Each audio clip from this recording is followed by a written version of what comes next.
এই গণ অভ্যুত্থানটা যে পবিত্র উদ্দেশ্য নিয়ে আমরা করলাম, আমাদের চোখ দিয়ে পানি আসছিল যে ছেলে পেলেগুলো একটা ব্যাংকের সামনে গিয়ে মব সৃষ্টি করে একটা ব্যাংকের ডিরেক্টরকে নামাই ফেলতেছে, একটা স্কুলে গিয়ে মব সৃষ্টি করে তার প্রিন্সিপালকে নামাই ফেলতেছে, প্রধান শিক্ষককে হেনস্থা করতেছে। আমরা চোর বিদায় করে ডাকাতকে এনে বসালাম, এরকম চোর বিদায় করে আমরা ডাকাতকে নিয়ে আসিনি, চোর বিদায় করে আমরা ছেঁচড়া এবং ছোট লোককে নিয়ে আসছি এখানে। এই চোরের চেয়ে ডাকাত সম্মানিত ব্যক্তি না, আপনি সম্মানিত করেন কেন? আমরা যদি একটু বলতে চাই যে যেটা বলছেন, এদের মূল হোতা যদি আমি আপনাকেই বলি যে আপনারাই যেহেতু আন্দোলন করেছিলেন, আপনারাই তাদেরকে, আমরা এখনো আন্দোলন করছি, তাহলে কি বলবেন নিজের দায়ভার কতটুকু? আমাদের শুনেন, গণ অভ্যুত্থানের পরে আমরা যখন জেল থেকে বের হয়ে আসলাম, ওই সময়ের সিচুয়েশনটা আমাদের কন্ট্রোলে ছিল না।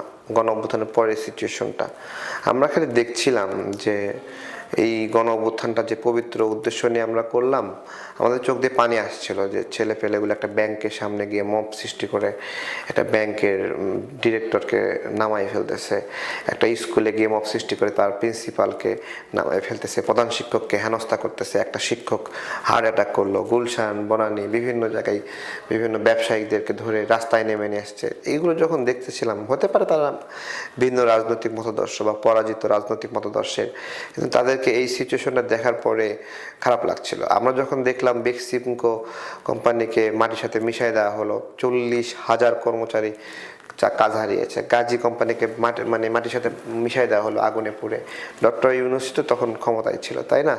তখন আমাদের চোখ দিয়ে পানি চলে আসছে যে আমাদের তো এই লড়াই তো এইরকম একটা জন্য ছিল না, তাই না? গাজী গ্রুপ যারা পড়েছে তারা কারা? তারা তো বাংলাদেশের পক্ষের না, আওয়ামী লীগের সম্পদ। সমস্যা কি? সেটা পড়তে হবে কেন? এটা বাংলাদেশের সম্পদ না।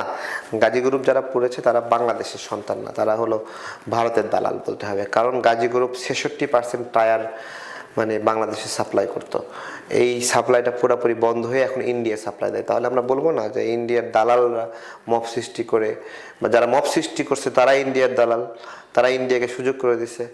অর্থাৎ আমাদের দেশীয় প্রোডাক্টটাকে বিনষ্ট করে বাইরে থেকে ইম্পোর্ট করা।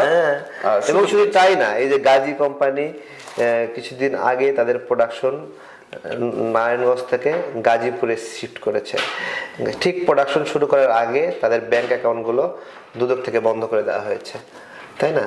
একটা কোম্পানি পুড়ে শেষ করে দিয়েছো তোমরা, সেটা ঘুরে দাঁড়ানোর জন্য স্থান পরিবর্তন করে নতুন করে কারখানা তৈরি করেছে, প্রোডাকশনে যাবে। ঠিক সেই সময়ে দুদক থেকে এই ফ্যাক্টরির এই গাজীর ব্যাংক অ্যাকাউন্ট বন্ধ করে দিল। তাহলে ব্যবসা করবে কি? বাঁচার সুযোগ দিচ্ছে কোনো? আমরা শ্রমিকরা বাঁচবে কিভাবে?